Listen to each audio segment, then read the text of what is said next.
Maayong buntag mga bata, sa dili pa magsugod ang tanan, ipaila-ila usa nako akong kaugalingon.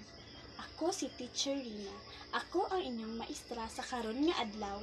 Sa dili pa magsugod ang tanan, magampo usa kita. Sa ngalan sa Amahan, sa Anak, sa Espiritu Santo. Amen. Almighty God, you are the source of life. We thank you for all the blessings you have given to us. Thank you for giving us another day to learn something new. Clear our mind and help us focus. Guide us and our teacher as we study and create new learning experiences. We pray in the name of Jesus Christ. Amen. Okay, sa dili pa magsugod ang klase, ania ang akong mga classroom rules. Una, maminaw sa maestra. Ikaduha, itaas ang kamot kung mo answer.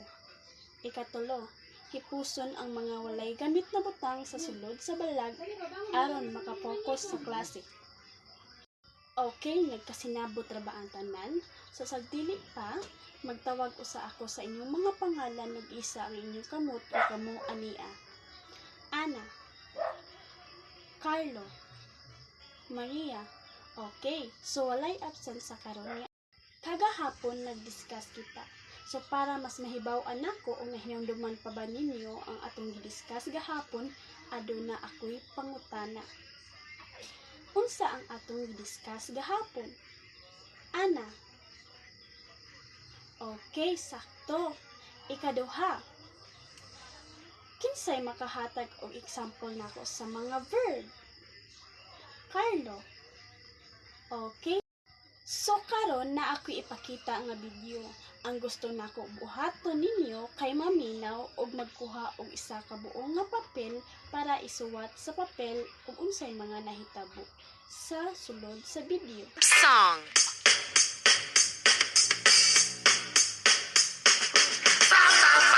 Follow me. Follow me. Hippie yippee, let's go. Walk, walk, let's walk. Hippie yippee, let's go. Stomp, stomp, let's stomp. Hippie yippee, let's go. Waddle, waddle, let's waddle. Hippie yippee, let's go. Run, run, let's run. Woo-hoo! Come on! Follow me. Follow me. Hippie yippee, let's go. Jump. Na ako'y paskil sa pisara. Ang na ako'y pangutana diri o gusto nako ninyo tuwagon. Unsa imong namatikdan sa mga pulong nga gisulat sa lain-lain nga kolom? Yes, Ana. Okay, sakto. Ikaduha, unsang matanga sa pulong kini? Yes, Marie. Sakto. Ikatulo, unsa ang ipasigdang nga mga pulong nga nagpakita sa aksyon?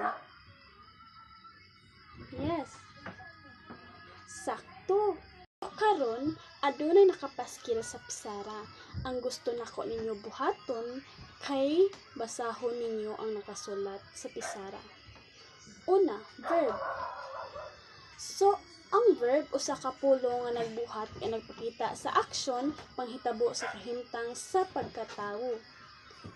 Ang example sa verb kay dula, laktawan, abli, uyon, isara, tabangan, lihok, usbon, limpyo, tawag, ug uban pa.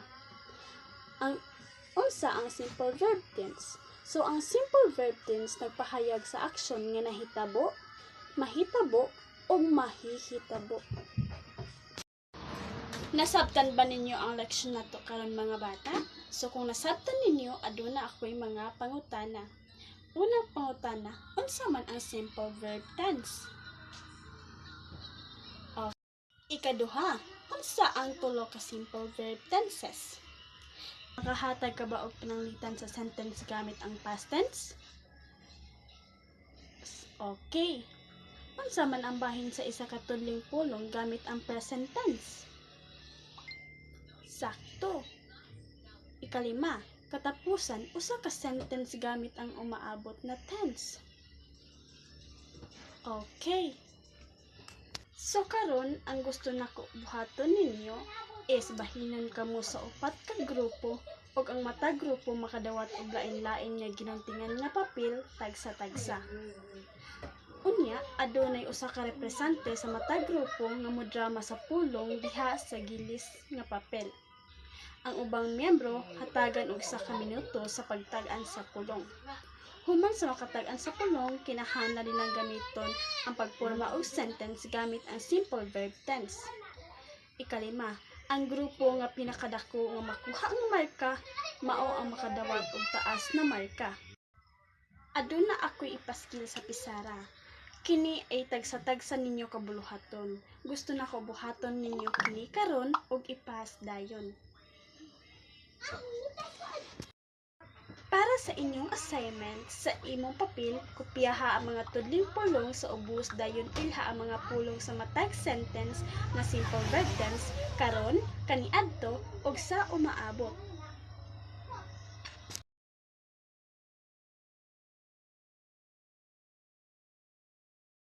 Okay, human na ba ang tanan? Daghang salamat og maayong hapon.